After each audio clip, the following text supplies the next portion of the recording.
deposition is very different than an open hearing. For the viewers across America, an open hearing is 5 minutes on the Democrat side, 5 minutes on the Republican side. It becomes a very public press opportunity for the Democrats to politicize. We want to go at this from a legal and factual perspective, and the only way to get that is through a deposition.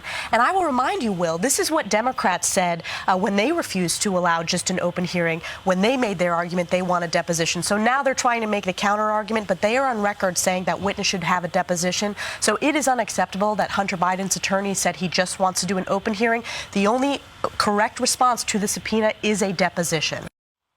House GOP conference chair Elise Stefanik is echoing Republican calls to have Hunter Biden testify behind closed doors for the impeachment inquiry into the president, arguing a public spectacle can wait.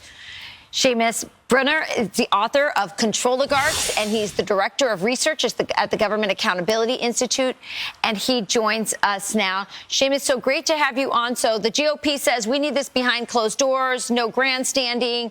Hunter and the Democrats want an open hearing.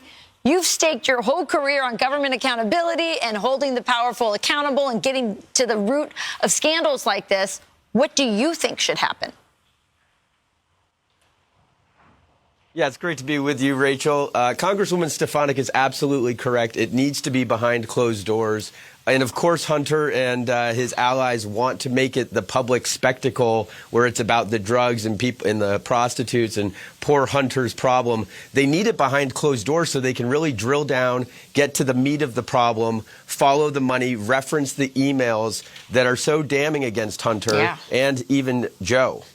Yeah, you know, it's so interesting, this scandal. It seemed so obvious to everyone looking. I mean, you have his laptop that had all the emails. You had Tony Bobolinsky, his business partner, who said, yeah, we met with Joe Biden. You have shell companies in the name of the family. What else? You had 10% to the big guy in the emails, and then we found payments of 10% to the big guy, to Joe Biden, and going through, again, all these weird shell companies that no normal person has or puts in the name of their grandkids.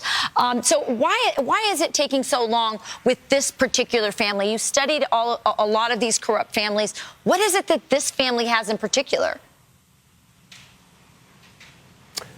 Well, the Bidens are very dishonest about their business dealings. I mean, for years, when we first broke this news in 2018, first they said, oh, it's crazy conspiracy theories. There's no way that Joe Biden ever talked business with his son Hunter. Even to this day, Joe Biden says that he didn't talk business, or if he did, you know, he never got paid.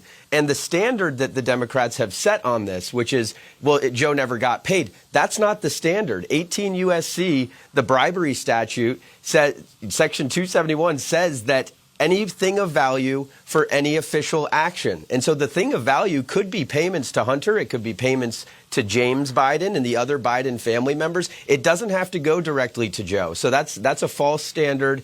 And if bribery was committed, then the Constitution demands impeachment. So do you feel confident with this new Republican majority that, you know, with with Speaker Johnson and also with what James Comer and the conference is doing? Do you feel like there is going to be accountability and justice? Well, the disclosure and the transparency and knowing the true story is one form of accountability. But if they can get Hunter behind closed doors and really drill down on two questions, there's just two questions they really need to drill down on is, number one, did you ever talk to your father about your foreign business dealings? Now, we know the answer to that is yes. Now, Hunter's not been very honest about this.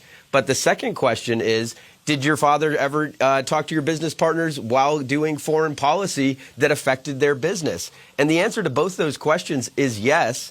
And the money proves that things of value were transferred. Now, Joe Biden, in his own words, has said he withheld the $1 billion. That's an official action right there, unless they fired the prosecutor. And then the email showed that the Burisma executives wanted Joe Biden to do that. So this is an open shut case as far as I'm concerned. Well, let's see if something happens. As you said, there's only a yes or no to those questions. So it'll be very interesting. By the way, I had Seamus on my podcast that I have with my husband, From the Kitchen Table. We talk about the globalist plot to control your money, your food, and your energy. And so we break all that down, why they're doing it and who's doing it. Make sure to check out that podcast with Seamus Bruner. And that's From the Kitchen Table. So thank you so much, Seamus. It was great having you on. Thank you, Rachel. You got it. It was a fascinating conversation. You guys got to check it out.